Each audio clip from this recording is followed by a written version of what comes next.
L'Allemagne a refusé d'engager ses stocks d'or pour rendre un peu crédibles les piles de fausses monnaies que sont en train de créer, la fameuse planche à billets que la loi 73 aurait soi-disant empêché, là c'est une petite parenthèse Zemmour, petite quenelle zémourienne, pour donner un peu de crédibilité à cette pile de fausses monnaies qui est jamais que de la cavalerie et du reculer pour mieux sauter dans la logique de la dette. On avait demandé effectivement à l'Allemagne d'engager un peu ses stocks d'or, elle a refusé, elle a bien fait. Je fais remarquer que Sarkozy, notre président traître, originaire de la famille Malat de Salonique, c'est-à-dire voilà, c'est une espèce de Hongrois, enfin voilà, il n'est pas français, c'est un agent américain, ça c'est sûr, un agent impérial, c'est certain. Je suis pas sûr qu'il ait l'intelligence pour comprendre le niveau de sa félonie, parce que jamais qu'un avocat de deuxième zone, il n'a pas de formation, c'est juste un menteur, marchand de cravate, comme me disait Le Pen, c'est un menteur professionnel. Il a la chutzpah, disait, je crois, l'oligarchie américaine quand ils l'ont adoubé. C'est-à-dire la capacité de mentir et de faire le guignol, mais là il est grotesque, on a vu comment il avait été humilié.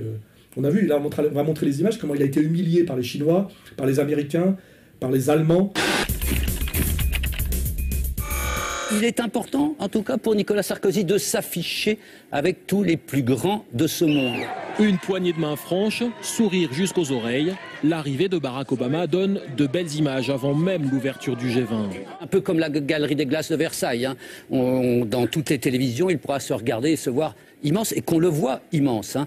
Et alors, il peut y avoir des anicroches, hein, comme on a pu le constater avec le président chinois. Le président chinois qui l'a fait attendre près de 10 minutes, hein, une question de protocole, mais la moindre anicroche prend des significations lourdes. Alors voilà, Nicolas, regardez ça, c'est un moment délicat. Comment subir ça alors que vous êtes filmé? 10 minutes, c'est interminable. Ah, c'est interminable. C'est ce qu'on appelle le supplice chinois, je crois. La photo de famille.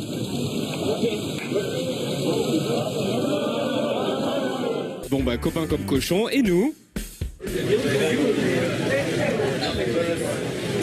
Tout seul. Du coup, il va chercher du réconfort auprès du Chinois. Président où? Et voici le vent du jour. Est-ce qu'on peut revoir le vent dans notre angle, s'il vous plaît?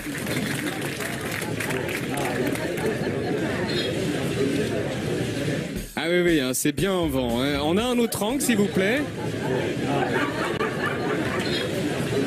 Ah oui, oui, c'est en vent. Hein. Donc je fais remarquer que Sarkozy est un traître à la France, non seulement parce qu'il a réintégré l'OTAN en trahissant l'indépendance de Gaulle, c'est un traître à la France parce qu'il a détruit l'armée française de manière à ce qu'il n'ait plus sa capacité d'exister pour elle-même et par elle-même au niveau de sa capacité de projection logistique. Et on a bien vu en Libye qu'on est devenu les supplétifs, les tirailleurs sénégalais de l'armée américaine, qui elle-même est une armée, les tirailleurs sénégalais de la logique impériale, hein, c'est-à-dire finalement c'est les auxiliaires du projet sioniste. Hein. Une troisième trahison de Sarkozy qui n'est pas souvent montrée du doigt, les destructions du Quai d'Orsay, bien évidemment, avec l'épisode Kouchner, autre Sayanim, c'est-à-dire agent israélien, qui a intégré l'appareil d'État sous Sarkozy, sous la pseudo-ouverture à gauche, qui était en fait l'union sacrée et la réconciliation poi-poi de tous les agents sionistes français, qu'ils soient de gauche ou de droite, puisque cette vision sioniste transcende la gauche et la droite, il n'y a aucun problème, on a pu le vérifier à travers la trajectoire de tous les gauchos-trotskistes communautaires depuis mai 68. Donc la trahison de Sarkozy s'est aussi passée au niveau justement de l'or.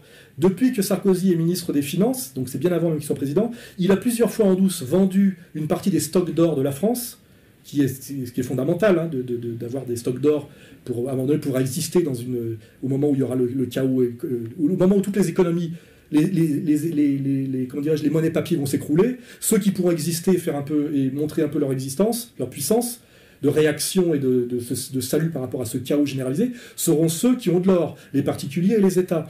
Ça fait 3 ou 4 fois en douce que Sarkozy vend de l'or français à la baisse, alors que l'or, sans aucun intérêt pour la France, pour soutenir le dollar, c'est-à-dire la fausse monnaie papier de Wall Street. L'or de la France vendu par Sarkozy suite Alors, problème de liquidité, encore et toujours cette même question. Oui. Pourquoi est-ce qu'on se pose cette question? Ou une obligation de maintenir le cours de l'or très bas? On le sait. Toujours est-il que la Banque de France, elle, a vendu 56 tonnes de notre or en début d'année 2010, donc pour 1,3 milliard d'euros. Nous apprend la Tribune. Merci à M. Boisson qui nous fait suivre cette information. Rappelons une nouvelle fois que Nicolas Sarkozy, alors ministre du Budget, avait lui aussi vendu 600 tonnes d'or des Français pour acheter des billets Monopoly, des dollars et un peu d'yens. Et M. Boisson ajoute qu'il reste donc dans les caves à Roquefort 2379 tonnes d'or. Voilà, donc ils sont contents, ils ont gagné des sous. Voilà. Mais moi, je sais pas, pourquoi la Banque de France se sont-elles obligées de vendre 56 tonnes d'or alors qu'en ce moment l'or augmente en permanence? Et pourquoi Nicolas Sarkozy a-t-il vendu les 600 tonnes d'or des Français, de notre or? Seul De Gaulle a envoyé la Marine nationale à récupérer les lingots d'or. Hein, il l'avait vu avant lui. Hein, il voyait bien que les mecs, ils impriment autant de dollars qu'ils voulaient. Et je crois qu'il y a l'Espagne aussi qui a récupéré ces lingots d'or. Et c'est tout. C'est les deux seuls pays qui ont récupéré leurs lingots d'or.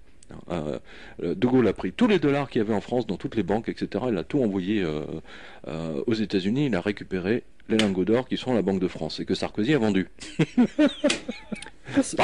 Merci. Il faut se rappeler que quand Pétain a signé l'armistice, il a fait tout ce qu'il a pu pour que l'or de la France, le trésor français qui est l'or, échappe à l'Allemagne. Il faut regarder cet épisode. Il a sauvé l'or français. Pétain l'a fait. De Gaulle, quand, sous les conseils de Friedman, Nixon a aboli la convertibilité du dollar en or, De Gaulle a exigé que lui soit rendu tout l'équivalent or de ses stocks de dollars, et ça a été fait dans la colère américaine, mais ça a été fait. C'est une des raisons de l'éviction de Gaulle après par mai 68 et la clique judéo-trotskiste. Mais De Gaulle et Pétain ont comme point commun, ce qui prouve que c'était d'authentiques patriotes dans le fond, ils ont sauvé l'or français. Sarkozy, lui, ça fait 4 fois qu'il liquide de l'or français pour soutenir notre pire ennemi qui est le dollar papier. Voilà. Donc voilà, sur le critère qui est fondamental de la défense d'un pays, de sa richesse et de son omni qui est l'or, Sarkozy est un traître et il faudra un jour qu'il s'explique sur ce vilipendage du trésor français. Voilà.